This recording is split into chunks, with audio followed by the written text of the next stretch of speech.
Hello everyone, मैं आशा करता हूं कि आप सब बहुत अच्छे होंगे और आप लोग की स्टडी बहुत अच्छे से चल रही होगी। डिस्कस करेंगे आज के इस इंपॉर्टेंट वीडियो में SSC selection post 11 official paper 2023 28 जून 2023 के दिन बेसिकली आपका ये एग्जाम कंडक्ट हुआ था। ऑल 25 क्वेश्चन जो आपके जनरल अवेयरनेस सेक्शन से पूछे गए थे, इन सारे ही क्वेश्चंस को वन बाय वन करके काफी डिटेल में डिस्कस करेंगे। तो आइए शुरू करते हैं फिर आज का इंपॉर्टेंट वीडियो। इस पर्टिकुलर सीरीज का सेट नंबर 6 है। फर्स्ट क्वेश्चन आपके क्वेश्चन के सामने है, नेचुरल फूड प्रिजर्वेटिव्स को बेसिकली आपको इस पर्टिकुलर ऑप्शन से सेलेक्ट करना था। नेचुरल फूड प्रिजर्वेटिव्स, ये फूड प्रिजर्वेटिव्स क्या होते हैं? एक ऐसे सब्सटेंस बोल सकते हैं जिसका यूज बेसिकली आपके जो भी फूड होते हैं, जो भी आपके खाद्य पदार्थ होते हैं, इसको खराब होने से बेसिकली ये उसको ये बचाते हैं आपके फूड प्रिजर्वेटिव। जैसे मान लीजिए कि आपने मॉर्निंग में खाना बनाया और उसके बाद से इसको आपने खुला छोड़ दिया और कुछ समय के बाद इट मींस जब आप उसको इवनिंग में खाना खाने जाओगे तो आपका ये फूड जो है बिल्कुल खराब हो चुका होगा, क्योंकि इसमें आपके बैक्टीरिया के साथ साथ बोल सकते हैं कि आपके फंजाई कवक बोल सकते हैं, इनका ग्रो इसके इस फूड के ऊपर देखने को मिलेगा। तो इसी को प्रोटेक्ट करने के लिए बेसिकली हम फूड प्रिजर्वेटिव्स का यूज किया जाता है। तो इसमें से बेसिकली आपको सही ऑप्शन सेलेक्ट करना था। विनेगर, जिंजर बेसिकली आपका ये अदरक होता है, एप्पल और उसके साथ साथ बनाना, गार्लिक आपका ये लहसुन होता है, lemon, sugar, vinegar, garlic, Apple, salt या फिर टेमरिंड आपका इमली होता है, जिंजर और गार्लिक, बनाना एंड टेमरिंड। तो इसमें से आपका करेक्ट आंसर क्या होगा? तो याद रखिए बेसिकली आपका विनेगर जो होता है इसमें आपको एसिटिक एसिड देखने को मिलेगा, इसका फॉर्मूला CH3COOH होता है। क्लियर? तो ये बेसिकली यूज किया जाता है as a food preservatives. Ginger भी यूज किया जाता है, ये आपका अदरक होता है। जिंजर ऑयल बेसिकली यूज किया जाता है as a food preservatives. Apple use नहीं किया जाता है, बनाना दोनों ही यूज नहीं किया जाता है, इसलिए इसका ऑप्शन आपका फर्स्ट इनकरेक्ट हो जाएगा। गार्लिक यूज किया जाता है, लेमन और ये शुगर और उसके साथ साथ ये विनेगर। तो ऑप्शन इसका सेकंड आपका करेक्ट हो जाएगा। ये आपके फोर ये जो अभी ऑप्शन में है इनका यूज किया जाता है एज ए फूड प्रिजर्वेटिव। जैसे आपका ये गार्लिक हो गया, लहसुन, इसको बेसिकली यूज किया जाता है मसालों के रूप में। क्लियर? ये बेसिकली आपको याद रखना है। नेक्स्ट इंपॉर्टेंट पॉइंट आपको याद रखना है लेमन से रिलेटेड। लेमन बेसिकली आपका जो होता है इसमें आपको एक एसिड देखने को मिलेगा, सिट्रिक एसिड। क्लियर? और ये आपका लेमन जो होता है बेसिकली विटामिन सी का जो है आपका इंपॉर्टेंट आपका ये सोर्स होता है। क्लियर? और ये शुगर के बारे में आप याद रखना, क्योंकि जैसे आपने देखा होगा कि जो आपका मुरब्बा जो बनाया जाता है उसमें बेसिकली शुगर ऐड किया जाता है, जिससे कि आपका मुरब्बा लंबे समय तक खराब ना हो। क्लियर? तो ये बेसिकली आपका शुगर का फॉर्मूला आपसे पूछा जाता है C12H22O11। ये बेसिकली आपका ये डाइसैकेराइड होता है। और ये डाइसैकेराइड क्या होता है? तो ये टाइप ऑफ कार्बोहाइड्रेट्स बोल सकते हैं। तो ये आपके एग्जाम्स में पूछा जाता है, काफी इंपॉर्टेंट पॉइंट है। उसके बाद से आपको याद रखना है सॉल्ट के बारे में आपको इंपॉर्टेंट पॉइंट याद रखना है, जिसका फॉर्मूला आपका जो टेबल सॉल्ट जो होता है, जिसका यूज हम डेली अपने खाने में यूज करते हैं, जिसका फॉर्मूला आपका NaCl होता है, जिससे बोल सकते हैं कि आपका Na, अगर आप Na को देखोगे तो ये बेसिकली आपका वाटर से बहुत ज्यादा रिएक्ट करता है। क्लियर? और ये बोल सकते हैं कि काफी आपका ये हार्मफुल होता है आग लगने की। जब ये सोडियम को वाटर में डिजोल्व करते हैं तो बेसिकली आग लग जाता है। क्लियर? फायर आपको देखने को मिलेगा। और ये आपका क्लोरीन जो है ये बेसिकली आपका जो है ये बोल सकते हैं कि इसका यूज किया जाता है डिसइंफेक्टेंट के रूप में। क्लियर? तो बेसिकली आपको याद रखना है इसका फॉर्मूला NaCl, और इसका के बारे में याद रखेंगे Na का बेसिकली आपका एटॉमिक नंबर आपका 11 होता है। क्लियर? और ये आपका Na जो होता है जिसका लैटिन नेम नाइट्रियम होता है, और इसका पीरियोडिक टेबल में इसका पोजीशन क्या है? तो आपको देखने को मिलेगा एस ब्लॉक में। एस ब्लॉक में बेसिकली आपका ये जो फर्स्ट ए के जो ग्रुप के एलिमेंट होते हैं ना, वो आपके उसमें आपको देखने को मिलेगा आपका सोडियम। तो याद रखिए ये आपका फर्स्ट ए के ग्रुप के एलिमेंट्स को हम एल्कली मेटल कहते हैं, क्योंकि आपके एग्जाम्स में आजकल बहुत क्वेश्चंस पूछे जा रहे हैं पीरियोडिक टेबल से। तो मैं साथ के साथ में कुछ आपको इंपॉर्टेंट पॉइंट भी बताता चल रहा हूं। तो याद रखिए एल्कली मेटल कौन कौन से होते हैं। आपको याद रखना है lithium, sodium, potassium, rubidium, caesium and francium. Lithium का एटॉमिक नंबर था, सोडियम का 11, पोटेशियम का 19, रुबिडियम का 37, सीजियम का 55 आप कह सकते हैं, फ्रेंसियम का 87। क्लियर? ये आपके सीपीयू के एग्जाम से पूछा गया था फ्रेंसियम का एटॉमिक नंबर, तो आपको नहीं भूलना, ये काफी इंपॉर्टेंट है। क्लियर? नेक्स्ट आपको याद रखना है कि आपका क्लोरीन भी था। क्लोरीन का एटॉमिक नंबर 17 होता है और इसका पोजीशन आपको पी ब्लॉक में देखने को मिलेगा। पी ब्लॉक में बेसिकली आपका एक हैलोजन फैमिली में आपको ये देखने को मिलेगा आपका ये क्लोरीन। तो याद रखिए बेसिकली हाइड्रोजन फैमिली में और कौन कौन से एलिमेंट आते हैं? एक परिवार है, एक समूह है, तो इसमें और भी मेंबर होंगे। तो आपको याद रखना है फ्लोरीन हो गया, क्लोरीन हो गया, ब्रोमीन, आयोडीन, स्टार्टिन और उसके साथ साथ टेनेसाइन। फ्लोरीन आपका जो है 9 इसका atomic number, chlorine 17, bromine 35, iodine 53 और उसके साथ साथ स्टार्टिन 85 और ये टेनेसाइन आपका जो है 117। इसका अब बोल सकते हैं कि पूरे पीरियोडिक टेबल में 118 एलिमेंट्स हैं और ये आपका सेकेंड लास्ट एलिमेंट आपका टेनेसाइन होता है। क्लियर? तो ये आपको याद रखना है। और ये टेमेरिन के बारे में याद रखेंगे। टेमेरिन में बेसिकली जो है आपको एक एसिड देखने को मिलेगा, जिस एसिड का क्या नाम है, tartaric acid. Tartaric acid basically आपको ग्रेप्स में भी देखने को मिलेगा, क्लियर। और ये आपके टार्टरिक एसिड और उसके साथ साथ आपको याद रखना है एक ऑक्सैलिक एसिड भी होता है, ये पूछा जाता है आपके एग्जाम्स में। ऑक्सैलिक एसिड टोमेटो में देखने को मिलेगा। मैलिक एसिड भी पूछा जाता है, मैलिक एसिड आपको एप्पल में देखने को मिलेगा। ये सारे क्वेश्चंस आपके प्रीवियस ईयर क्वेश्चंस में पूछे जा चुके हैं कि एप्पल में कौन सा एसिड देखने को मिलता है, तो मैलिक एसिड, ये आपको याद रखना है। और ऐसे एसिड जो आपके बोल सकते हैं कि प्लांट से ऑब्टेन हो, जिसका सोर्स प्लांट हो या फिर एनिमल हो, जैसे एनिमल में भी आपके कुछ एसिड्स देखने को मिलते हैं। जैसे कि अगर मैं बारे में बात करूं, एक आपका जो है मिल्क जो है हमें ऑब्टेन होता है, किससे ऑब्टेन होता है, आपके बोल सकते हैं कि एनिमल से ऑब्टेन होता है मिल्क। और ये बेसिकली मिल्क जब आपका कन्वर्ट होता है किसमें, कर्ड में, तो ये बेसिकली उसमें एक एसिड का फॉर्मेशन देखने को मिलता है, जिसे हम बोलते हैं लैक्टिक एसिड। तो ये सारे के सारे एसिड, जैसे कि आपका लैक्टिक एसिड हो गया, ऑक्सैलिक एसिड हो गया, टार्टरिक एसिड हो गया, ये सारे के सारे एसिड आपके जो है ये ऑर्गेनिक एसिड कहलाते हैं। एक इंपॉर्टेंट एसिड आपके एग्जाम में फ्रिक्वेंटली पूछा जाता है, आपको देखने को मिलेगा एंड चींटी जब काटती है तो बेसिकली कौन सा एसिड इसके द्वारा ट्रांसफर होता है, तो फॉर्मिक एसिड। फॉर्मिक एसिड, और फॉर्मिक एसिड को बेसिकली हम मेथेनोइक एसिड के भी नाम से जानते हैं। और उसके साथ साथ इसका फॉर्मूला भी आपसे पूछा जाता है, तो क्या फॉर्मूला होता है आप बताएंगे कमेंट बॉक्स में, ये आपके लिए होमवर्क हो गया। उसके बाद से एक इंपॉर्टेंट पॉइंट आपको याद रखना है कि एक आपका एक नेटल स्टिंग प्लांट होता है। नेटल स्टिंग प्लांट्स, उसके कांटे में भी आपको ये फॉर्मिक एसिड या फिर मेथेनोइक एसिड देखने को मिलेगा। सारे इंपॉर्टेंट फैक्ट्स है जिसको आपको याद रखना है, जहां से आपके एग्जाम्स में क्वेश्चंस पूछा जा सकता है, क्लियर। नेक्स्ट यहाँ पे देखिए फूड प्रिजर्वेटिव्स और भी होते हैं। ये एक आपका इंपॉर्टेंट आपका एक डिजीज बेसिकली आपका जो देखने को मिलेगा, बॉटुलिज्म। बॉटुलिज्म क्या होता है, बेसिकली इसे हम कॉमनली फूड पॉइजनिंग कहते हैं, क्लियर। ये बेसिकली आपके एक इंपॉर्टेंट बैक्टीरिया होते हैं, क्लॉस्ट्रीडियम बोटुलिनम। इस पर्टिकुलर बैक्टीरिया से आपका ये पर्टिकुलर डिजीज कॉज होता है बॉटुलिज्म। ये भी आपके एग्जाम्स में पूछा जा चुका है कि बॉटुलिज्म डिजीज या फिर फूड पॉइजनिंग डिजीज जो होता है किस पर्टिकुलर बैक्टीरिया से होता है, तो आपको याद रखना है क्लॉस्ट्रीडियम बोटुलिनम। फिर से मैं रिपीट कर रहा हूँ, क्लॉस्ट्रीडियम जिसको मैं सी से रिप्रेजेंट कर रहा हूँ, और ये बोटुलिनम, क्लियर। तो ये आपका डिजीज कॉज करता है बॉटुलिज्म, या फिर इसे हम कॉमनली जो है फूड पॉइजनिंग के नाम से जानते हैं। ईस्ट क्या होता है, तो ईस्ट बेसिकली आपका यूनिसेलुलर आपका ये फंजाई होता है, कवक होता है। इसके बारे में आप याद रखेंगे, ये एक सेल से मिलकर के बना होता है। अगेरिकस भी आप याद रखेंगे, अगेरिकस आपका जो है वो फंजाई होता है, कवक होता है। यहाँ पे देखिए फूड प्रिजर्वेटिव्स, यहाँ पे देख सकते हैं कि मसाले को यूज किया जाता है as a food preservatives. Table salt हो गया, शुगर हो गया, वेजिटेबल ऑयल्स, और ये सोडियम बेंजोएट आपके एग्जाम्स में कई बार पूछा जा चुका है, इसका फॉर्मूला भी पूछा जाता है। और उसके साथ साथ जो है इसको हम एज ए फूड प्रिजर्वेटिव्स के रूप में इसको यूज करते हैं, सॉरी। तो ये आपको ध्यान रखना है। ये आपका सोडियम बेंजोएट क्या होता है, इसका फॉर्मूला C6H5COO होता है, क्लियर।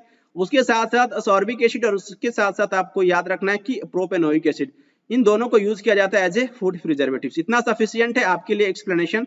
नेक्स्ट क्वेश्चन आपसे पूछा गया था द पैराडाइज ऑफ फूड। ये बेसिकली आपका जो है एक इंपॉर्टेंट बुक का नेम है, जो बेसिकली जो है उसके राइटर का नाम बताना है आपको।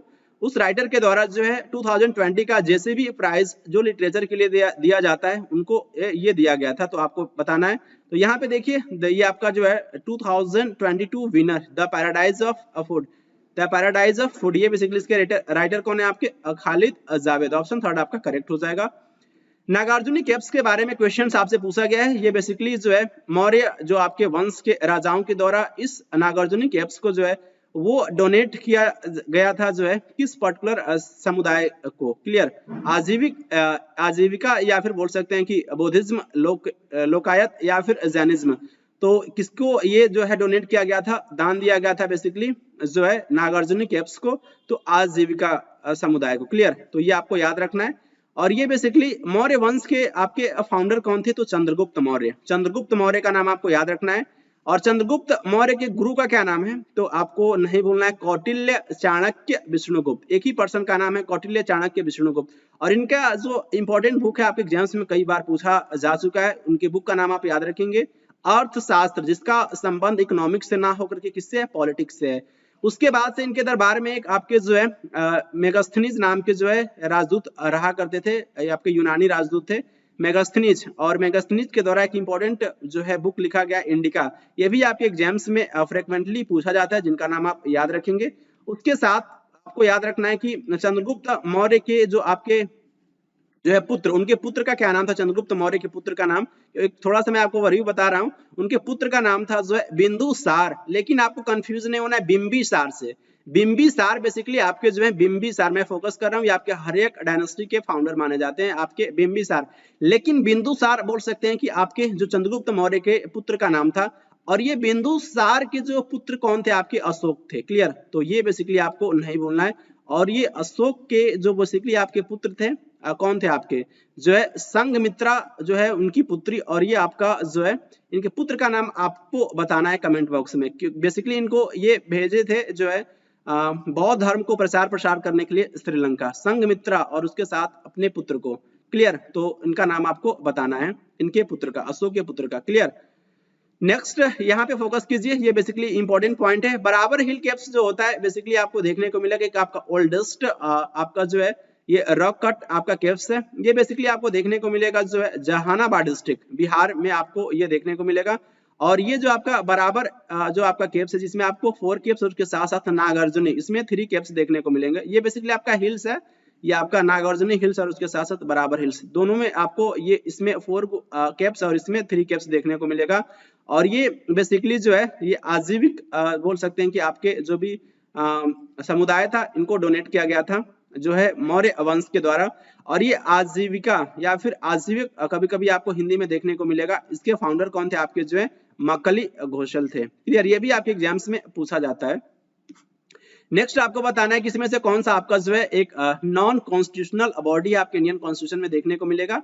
Election commission of India, state human right commission, state public service commission, union public service commission of India. तो याद रखिए आपका जो है स्टेट ह्यूमन राइट कमीशन, ये आपका जो है नॉन कॉन्स्टिट्यूशनल बॉडी है। ऑप्शन सेकेंड आपका जो है वो करेक्ट हो जाएगा। नॉन कॉन्स्टिट्यूशनल बॉडी के बारे में कोई भी पॉइंट मेंशन नहीं होता है आपके इंडियन कॉन्स्टिट्यूशन में, यहाँ पे आप रीड कर सकते हैं, not mention in the constitution of the India. उसके साथ साथ बेसिकली नॉन कॉन्स्टिट्यूशनल बॉडी को जो है एग्जीक्यूटिव रेजोल्यूशन के द्वारा जिसको फ्रेम किया जा सकता है, या फिर बोल सकते हैं कि जो है लॉज जो है बेसिकली पास करके भी इस पर्टिकुलर कॉन्स्टिट्यूशनल बॉडी को फ्रेम किया जाता है इंडियन पार्लियामेंट में, बेसिकली लॉ को जो है वो पास करके। ये आपके 2 टाइप्स के होते हैं, बोल सकते हैं कि स्टेट्यूटरी बॉडीज और उसके साथ साथ नॉन स्टेट्यूटरी बॉडीज। क्लियर? तो आपके स्टेट्यूटरी बॉडीज क्या होते हैं? जो बेसिकली लॉ के द्वारा जो है वो फ्रेम करके जो है बनाया जाता है, जैसे कि लेजिस्लेचर में लॉ को फ्रेम करके बनाया जाएगा, ये आपका स्टेट्यूटरी बॉडीज। जैसे कि आपका एनआईए हो गया, नेशनल इन्वेस्टिगेशन एजेंसी, और ये आपका national human right commission NHRC, और ये लोकपाल लोकायुक्त। और ये नॉन स्टेट्यूटरी बॉडीज क्या होते हैं? जिसको बेसिकली एग्जीक्यूटिव ऑर्डर्स के द्वारा जो है वो इसको बनाया जाता है, जैसे कि आपका नीति आयोग हो गया, नेशनल डेवलपमेंट काउंसिल हो गया, एनडीसी हो गया। नेक्स्ट क्वेश्चन आपसे पूछा गया था कबड्डी प्लेयर, उस कबड्डी प्लेयर का नाम बताना है आपको जिनको दिया गया था ये बेसिकली आपका ये prize, defender of the season award. Defender of the season award आपका ये जो प्रो कबड्डी लीग सेशन 8 हुआ था तो किनको मिला था? मोहम्मद रेजा को मिला था, मोहम्मद रेजा। क्लियर? ये आप पटना पायरेट से खेलते हैं, तो ऑप्शन सेकंड आपका करेक्ट हो जाएगा। आप इनको इमेज में यहाँ पे देख सकते हैं। क्लियर? नेक्स्ट क्वेश्चन आपसे पूछा गया था हॉट ड्राई ऑपरेशन विंड से के बारे में आपको बताना था। जो आपको ये नजर आएगा ये आपका ये हॉट ड्राई विंड ये ब्लो होता है, जो आपको देखने को मिलेगा दिल्ली एंड पटना में। लू, मैंगो सावर या फिर नॉर्वेस्टर या फिर ब्लॉसम सावर। तो हॉट ड्राई ऑपरेसिंग विंड्स ये बेसिकली आपका क्या होता है? लू होता है। ऑप्शन फर्स्ट आपका करेक्ट हो जाएगा। यहाँ पे रीड कीजिए आपका ये ड्राई एंड हॉट विंड्स जो आपको देखने को मिलेगा हाई इंटेंसिफाई जो है बिटवीन दिल्ली एंड पटना। और ये जो विंड जो होते हैं यूजुअली आपके देखने को मिलेंगे Punjab to Bihar in the northern plains में। नॉर्वेस्टर से आपके एग्जाम्स में क्वेश्चंस पूछा जा चुका है, ये बहुत इंपॉर्टेंट पॉइंट है। नॉर्वेस्टर आपको देखने को मिलेगा ये इवनिंग थंडरस्टॉर्म्स होता है असम एंड बंगाल में। और ये जो आपका नॉर्वेस्टर जो होता है ये यूजफुल होता है राइस क्रॉप के लिए, जूट के लिए और टी कल्टीवेशन के लिए। आपका टी कल्टीवेशन बेसिकली असम में आपको देखने को मिलेगा। तो काफी इंपॉर्टेंट आपका ये नॉर्वेस्टर आपका ये इवनिंग थंडरस्टॉर्म्स होता है। क्लियर? बारदौली सेरा भी कहते हैं, और ये आपके एग्जाम से पूछा जा चुका है कि किस पर्टिकुलर विंड को हम जो है बारदौली सेरा कहते हैं, तो इसका आंसर आपका जो है नॉर्वेस्टर था। और ये आपको देखने को मिलेगा ये जो बारदौली सेरा जो होता है नेम जो होता है आपका असम में होता है। क्लियर? तो ये आपको नहीं भूलना है। और इसे हम काल बैसाखी के भी नाम से जानते हैं, क्योंकि ये बैसाख मंथ, हिंदू मंथ का कैलेंडर आपका एक होता है बैसाख। क्लियर? तो ये बेसिकली पर्टिकुलर मंथ में ये आपको देखने को मिलेगा, इसलिए इसे हम काल बैसाखी के भी नाम से जानते हैं। ब्लॉसम सावर के बारे में याद रखेंगे, ये बेसिकली आपको केरल स्टेट में देखने को मिलेगा। कॉफी फ्लावर्स, ये जिससे की हेल्प से कॉफी फ्लावर्स खिलते हैं और ये बोल सकते हैं, इसलिए इसको हम ब्लॉसम सावर्स के नाम से जानते हैं। क्लियर, ये केरल में आपको देखने को मिलेगा और ये कॉफी फ्लावर्स के लिए काफी आपके ये इंपॉर्टेंट बोल सकते हैं कि ये आपके ब्लॉसम सावर होते हैं, काफी यूजफुल होते हैं। नेक्स्ट आपको देखने को मिलेगा मैंगो सावर, ये आपके ऑप्शंस में था इसलिए मैं डिस्कस कर रहा हूँ। प्री मानसून सावर होता है और आपको जो है ये कॉमन होता है स्टेट ऑफ कर्नाटका और उसके साथ साथ केरल में आपको ये देखने को मिलेगा।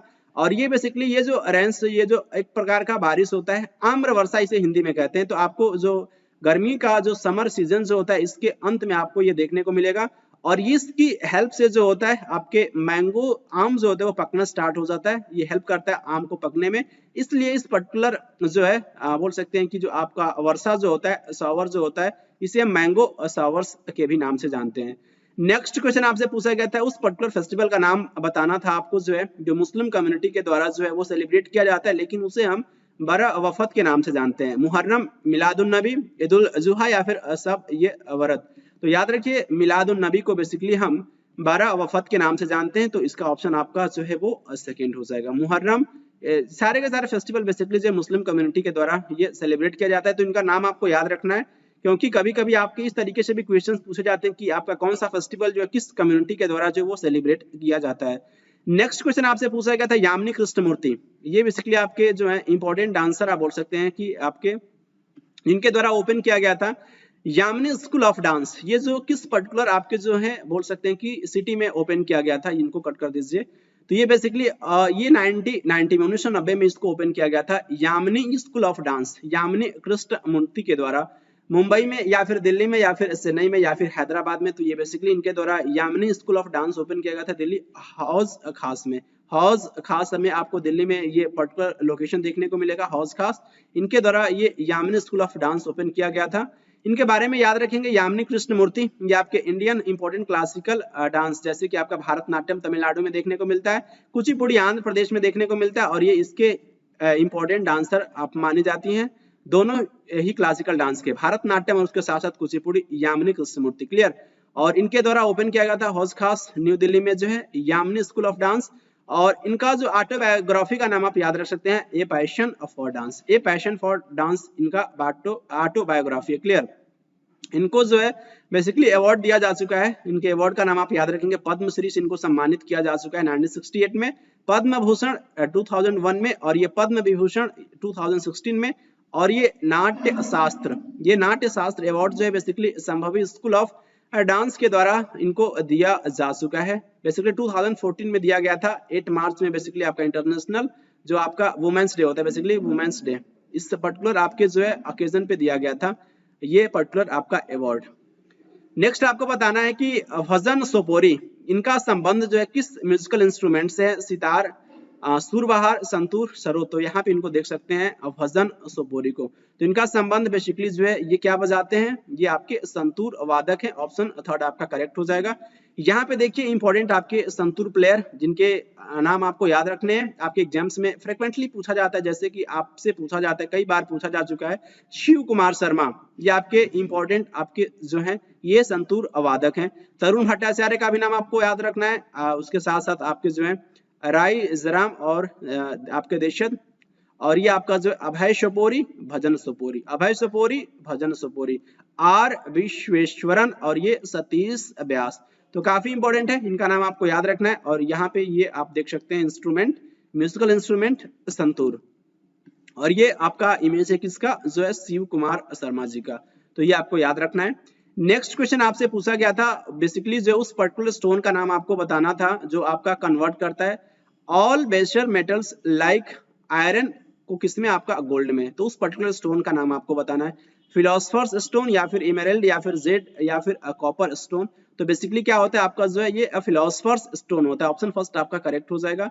यहाँ पे देखिए मैं आपको सोर्स बता रहा हूँ, ये आपका क्लास 11th एनसीईआरटी का कट मैंने आपके साथ ये रिप्रेजेंट किया है, जहां पे आपको देखने को मिलेगा ये फिलोसफर्स स्टोन के बारे में। बेसिकली से हम पारस कहते हैं, तो ये बेसिकली आपका एक बेशर, यही सीधी लाइन आपसे एग्जामिनर के द्वारा फ्रेम किया गया था। यहाँ पे देखिए ये सारा का सारा पॉइंट मैं इसलिए दिखाता हूँ कि आपको कम से कम ये आइडिया लग सके कि एग्जामिनर के द्वारा जो है किस पर्टिकुलर रीजन से क्वेश्चंस को फ्रेम किया जाता है। और ये class 11 chapter number I think chemistry का ही आपका फर्स्ट ही होगा, some basic concept of chemistry. Some basic concept of chemistry से ये क्वेश्चन पूछा जा चुका है आपके एग्जाम्स में, तो देख सकते हैं कि क्या लेवल है, कहाँ से आपके एग्जाम्स में क्वेश्चंस पूछे जाते हैं।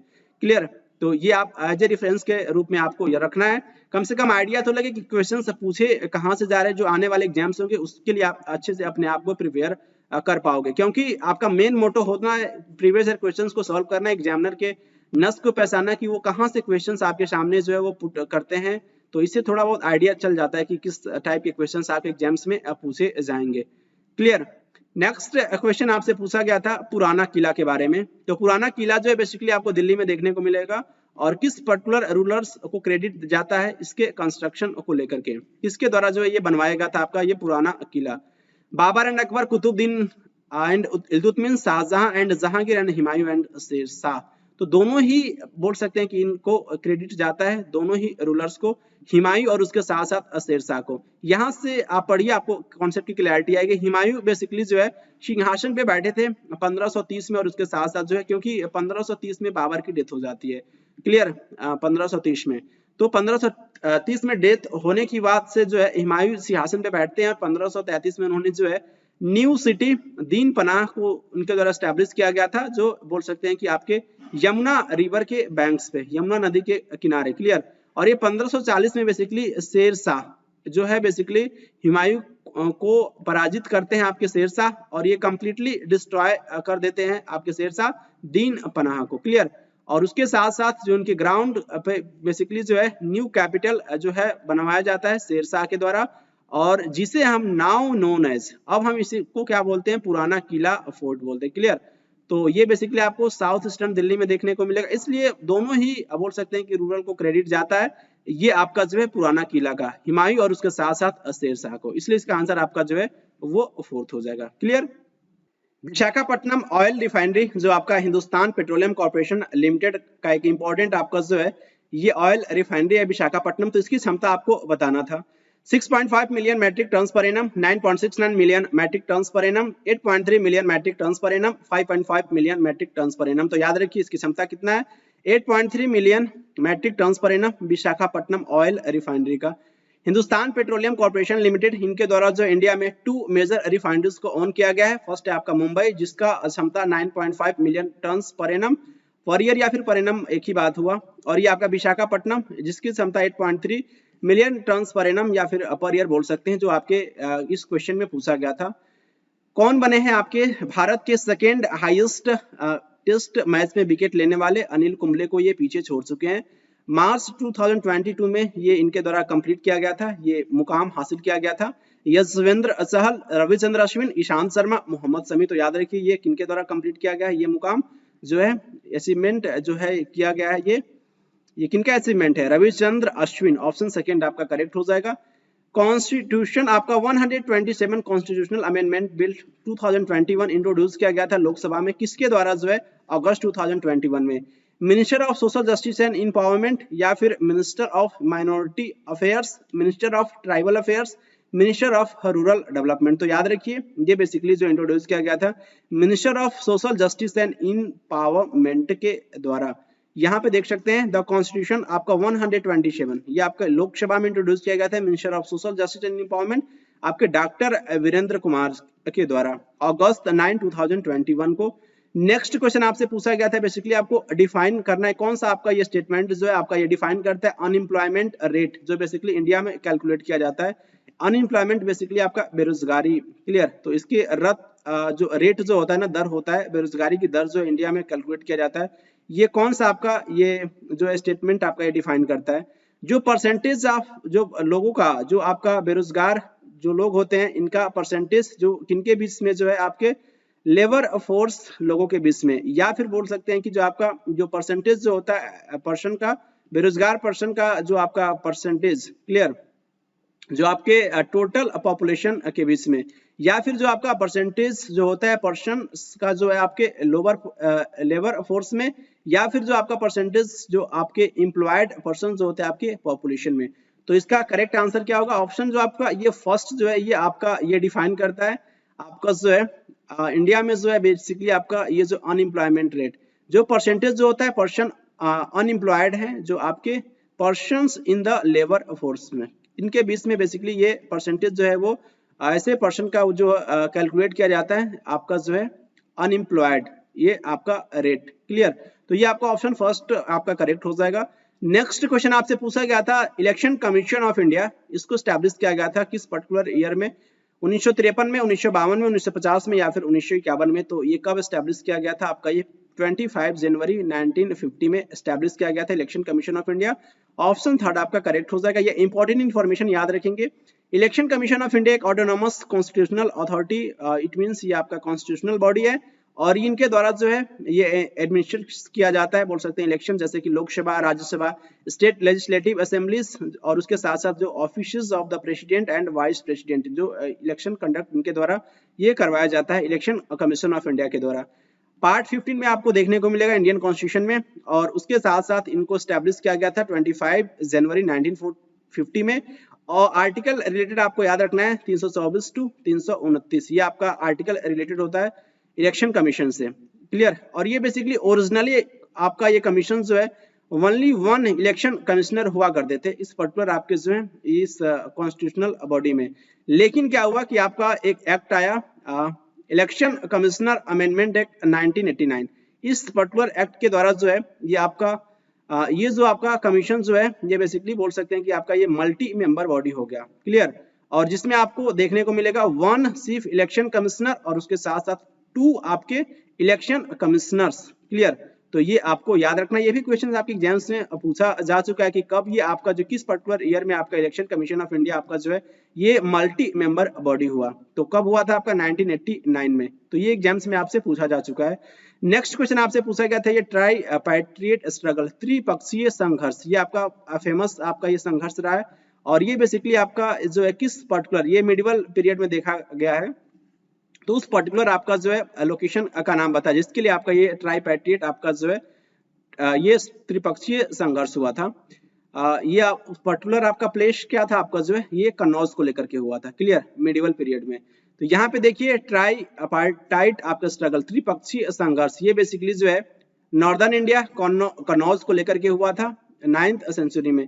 और इसमें कौन कौन से पार्टिसिपेट किए थे? तो PPR से आप याद रखेंगे आपके प्रतिहार, उसके साथ साथ पाल इंपायर और उसके साथ साथ जो है आपके आर्मीन्स राष्ट्रकूट, इन तीनों के बीच में जो है ये आपका ये संघर्ष हुआ था, इसलिए इसको बोलते हैं ट्राईपार्टाइट स्ट्रगल। क्लियर? कौन कौन इसमें पार्टिसिपेट किए थे? आपके P मीन्स प्रतिहार, P मीन्स पाल और R मीन्स आपके राष्ट्रकूट। PPR से आप याद रखेंगे, कभी भी आप एग्जाम में अगर पूछा इस तरीके से भी पूछा जाता है कि कौन पार्टिसिपेट किए थे ट्राईपार्टाइट स्ट्रगल में। क्लियर?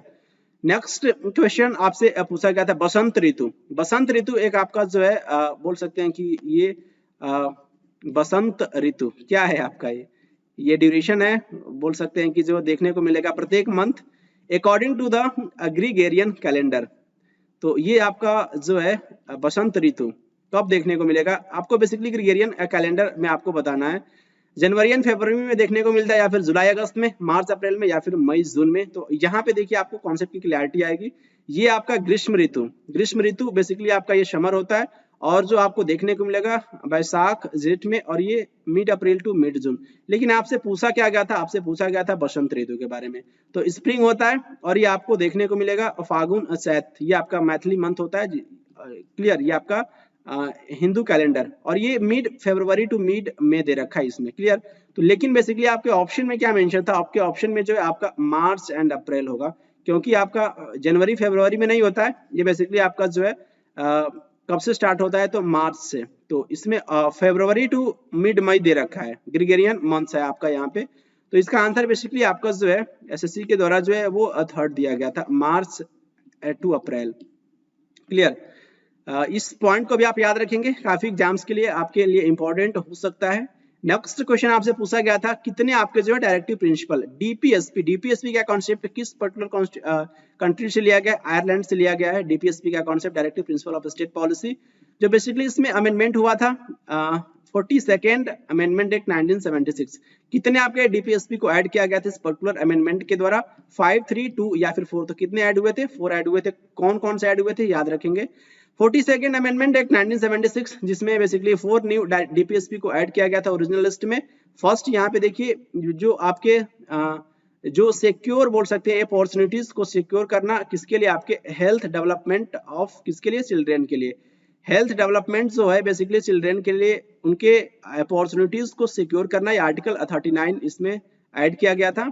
और उसके बाद से जो है आपका promote equal justice and to provide free legal aid to the poor, ये आर्टिकल 39A में देखने को मिलेगा। उसके साथ साथ जो है आपका ये जो आपके स्टेप्स को सिक्योर करना, जो आपके पार्टिसिपेशन जो होता है वर्कर्स का, जो किसमें आपके मैनेजमेंट ऑफ इंडस्ट्रीज, तो ये आपको देखने को मिलेगा आर्टिकल 43A में। उसके साथ साथ प्रोटेक्ट और उसके साथ साथ इंप्रूव करना environment and to safeguard आपका जो है ये फॉरेस्ट, जो भी आपके जंगल है इनको बोल सकते हैं कि वो सुरक्षा करना, सेफ गार्ड सुरक्षा प्रदान करना, और ये आपके and wild life. Clear, article 48 है ये ऐड किया गया था।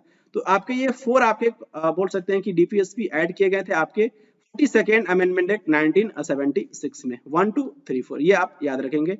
नेक्स्ट क्वेश्चन आपसे पूछा गया था डकवर्थ लेविस फॉर्मूला। क्लियर, तो ये बेसिकली आपका ये फर्स्ट टाइम जो है इंटरनेशनल क्रिकेट में यूज किया गया था। कब यूज किया गया था, 1 जनवरी 1998 में, 1 जनवरी 1999 में, 1 जनवरी 1996 में, या फिर 1 जनवरी 1997 में। तो ये यूज किया गया था आपका जो है डकवर्थ लेविस फॉर्मूला यूज किया गया था 1 जनवरी 1997 में।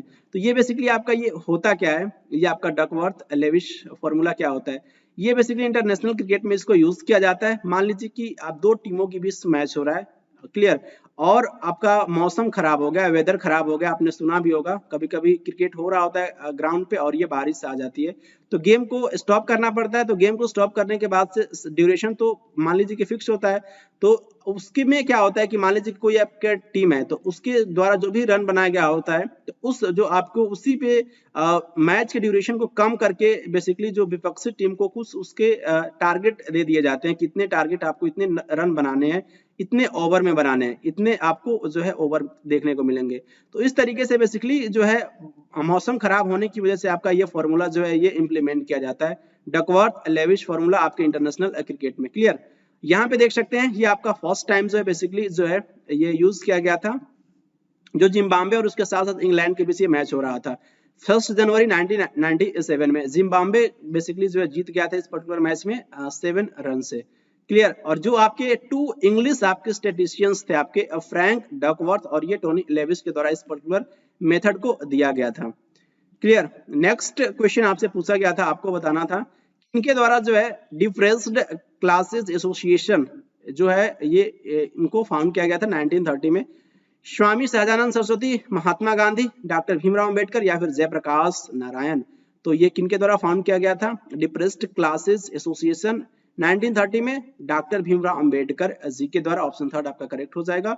नेक्स्ट क्वेश्चन आपसे पूछा गया था उस पर्टिकुलर नोवेल का नाम आपको बताना था जो सलमान रुश्दी के द्वारा जो है वो लिखा गया है, in a free state, a bend in the river, an era of darkness, era of या फिर area of darkness, era of darkness है। क्लियर, और उसके बाद से जो है एन एरा ऑफ डार्कनेस है, और ये आपका जो है द सैटनिक वर्सेस। तो ये बेसिकली आपका ये सलमान रुश्दी के द्वारा ये जो नोवेल लिखा गया था, क्या नाम है उस नोवेल का, द सैटनिक वर्सेस। लेकिन आप सबके बारे में याद रखेंगे वीएस नैपाल जो आपका ये इंपॉर्टेंट नोवेल बोल सकते हैं, इन अ फ्री स्टेट आपके ऑप्शन में था, इनके राइटर कौन है, वीएस नैपाल।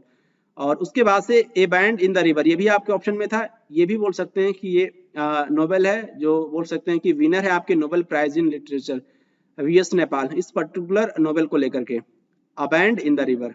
नेक्स्ट आपका शशि थरूर के द्वारा लिखा गया एक इंपॉर्टेंट आपका जो है ये बुक है एन एरा ऑफ डार्कनेस, ये भी आपके ऑप्शन में था, इनके राइटर आपके शशि थरूर हैं, और ये सलमान रुश्दी का देख सकते हैं द सैटनिक वर्सेस। क्लियर, ये इनका नोवेल है सलमान रुश्दी का। नेक्स्ट क्वेश्चन आपसे पूछा गया था किस पर्टिकुलर 5 ईयर प्लान में जो है ये फॉलोइंग स्टेटमेंट जो है ये कोट किया गया है, The urge to bring economic and social change under present condition comes from the fact of poverty and inequalities in income, wealth and opportunity। तो सीधा सीधा मैं आपको स्टेटमेंट ही मैं आपके साथ रीड किया, क्योंकि ये स्टेटमेंट है तो किस पर्टिकुलर 5 ईयर प्लान में जो है ये बेसिकली आपको ये देखने को मिलेगा, ये particular statement second 5 year plan में, फर्स्ट 5 ईयर प्लान में या फिर थर्ड 5 ईयर प्लान में। तो ये आपका स्टेटमेंट मेंशन है फर्स्ट 5 ईयर आपके प्लान में 1951 से लेकर के आपका 56 तक ये आपका फर्स्ट 5 ईयर प्लान जो है जिसका ड्यूरेशन रहा है 1951 से 1956। सेकेंड आपका था जो है वो 56 से लेकर के 1956 से 1961 तक। क्लियर, तो ये आप इंपॉर्टेंट पॉइंट याद रख सकते हैं। फर्स्ट आपका 5 ईयर प्लान जो है आपका हैरोल्ड डॉमर मॉडल पे बेस्ड था। क्लियर, और सेकेंड आपका जो है सेकेंड किस पे था आपका जो है महालनोबिस पीसी महालनोबिस पे आपके जो है बोल सकते हैं कि ये आपका ये बेस्ट था सेकेंड 5 ईयर प्लान। क्लियर, तो ये भी आपको याद रखना है, आपके एग्जाम्स में पूछा जा चुका है ये क्वेश्चन। नेक्स्ट क्वेश्चन आपसे पूछा गया है कि मेनली जो है आपके नवरात्रि का जो फेस्टिवल जो होता है, कौन सा आपका ट्रेडिशनल डांस जो है वो बेसिकली जो है वो परफॉर्म किया जाता है ड्यूरिंग द नवरात्रि? रासलीला, नटी, दुमहल या फिर गरबा? तो गरबा गुजरात का आपका जो है ये ट्रेडिशनल डांस है, बेसिकली ये नवरात्र में जो है आपको देखने को मिलेगा परफॉर्म किया जाता है। यहाँ पे देखिए फोक डांस आपके गुजरात के, गरबा हो गया, रसीला हो गया, उसके साथ साथ दांडिया रास, भवई, ये आपसे एग्जाम से पूछा जाता है, आपका सीधी धमल और ये हुडो डांस। हुडो डांस कहाँ का है? तो गुजरात का है। मथुकड़ी और ये आपका जो अगावा और ये टिप्पाणी, ये भी आपका गुजरात का, ये भी आपके एग्जाम्स में पूछा जा चुका है। और ये मोढेरा डांस फेस्टिवल भी होता है, आपको देखने को मिलेगा। बेसिकली मोढेरा सन टेम्पल आपको देखने को मिलेगा महसाना डिस्ट्रिक्ट आपका मोढेरा विलेज है। महसाना डिस्ट्रिक्ट गुजरात में आपको देखने को मिलेगा, जहां पे आपका मोढेरा सन टेम्पल है। क्लियर, और इस मोढेरा सन टेम्पल में बेसिकली 24/7 इसमें जो है बेसिकली सौर ऊर्जा के द्वारा जो है बेसिकली यहाँ पे देखने को मिला था सौर ऊर्जा 24/7 इस मोढेरा सन टेम्पल में। क्लियर, ये आपका विलेज है, देखने को मिलेगा आपको जो है महसाना डिस्ट्रिक्ट गुजरात में। इंपॉर्टेंट पॉइंट है, आपको याद रखना है। नेक्स्ट आपको बताना है कि जो आपका ये फोकस दूरी आपको बताना है। कॉन्वेक्स लेंस जिसका जो पावर यहाँ पे दे रखा है +2.5 डायोप्टर। ये जो आपका पावर ऑफ लेंस का जो यूनिट क्या होता है? तो डायोप्टर होता है। ये भी आपके एग्जाम्स में पूछा जा चुका है, तो आपको याद रखना है 20 सेंटीमीटर होगा इसका फोकल लेंथ, या फिर 10 सेंटीमीटर, 40 सेंटीमीटर या फिर 5 सेंटीमीटर। तो यहाँ पे देखिए आपको समझ में आएगा, जैसे कि आपका एक फॉर्मूला होता है आपका ये पावर जो होता है बेसिकली यहाँ पे मेंशन है 2.5 dioptre. D means what? D means आपका डायोप्टर, जो आपका पी की वैल्यू है वो क्वेश्चंस में दे रखा है। और एक फॉर्मूला होता है P = 1/f, P = 1/f जो आपका फॉर्मूला होता है। तो यहाँ पे आप क्या रखोगे? यहाँ पे P की वैल्यू आपको पुट करना है, क्योंकि आपको F निकालना है। तो 2.5 यहाँ पे पुट करोगे और ये आपका 1/f हो जाएगा। तो F = क्या हो जाएगा? F = आपका हो जाएगा ये आपका 2.5 = 1, तो F = आपका 1/2.5 हो जाएगा। और इसको जब आप सॉल्व करोगे तो क्या देखने को मिलेगा? आपको देखने को मिलेगा 0.4 मीटर। जब इसको आप सेंटीमीटर में कन्वर्ट करोगे तो आपका ये 40 सेंटीमीटर हो जाएगा। क्लियर, और यहाँ पे फोकल लेंथ जो है आपका जो है वो पॉजिटिव आ रहा है, इसलिए आपका ये कन्वेक्स लेंस होगा, और इसलिए इसको हम कन्वेक्स लेंस को हम कन्वर्जिंग लेंस के भी नाम से जानते हैं। क्लियर, तो इसका आंसर आपका क्या हो जाएगा? 40 सेंटीमीटर हो जाएगा। क्लियर, यहाँ पे देखिए आपका ये बेसिकली आपका कॉन्वेक्स लेंस को हम कन्वर्जिंग लेंस कहते हैं। यहाँ पे सारी की सारी फोकल लेंथ आपको देखने को मिलेगा। क्लियर, इस पर्टिकुलर पॉइंट पे। इसी के साथ SSC selection post 11 official paper 2023 का जो आपका जनरल अवेयरनेस के जो भी क्वेश्चंस पूछे गए थे 28 जून 2023, ऑल 25 क्वेश्चंस को मैं आपके साथ काफी डिटेल में डिस्कस किया। आई होप आप इस पर्टिकुलर वीडियो को अच्छे से एंजॉय करेंगे। अपना फीडबैक कमेंट बॉक्स में दीजिएगा, किस टाइप के वीडियो पाना चाहते हैं फ्यूचर में, इस पर्टिकुलर चैनल से क्या एक्सपेक्ट करेंगे मुझसे, ये जरूर अपना फीडबैक कमेंट बॉक्स में दीजिएगा। क्लियर, मिलेंगे आपसे नेक्स्ट वीडियो में, तब तक के लिए खुश रहें, प्रसन्न रहें। Thank you very much.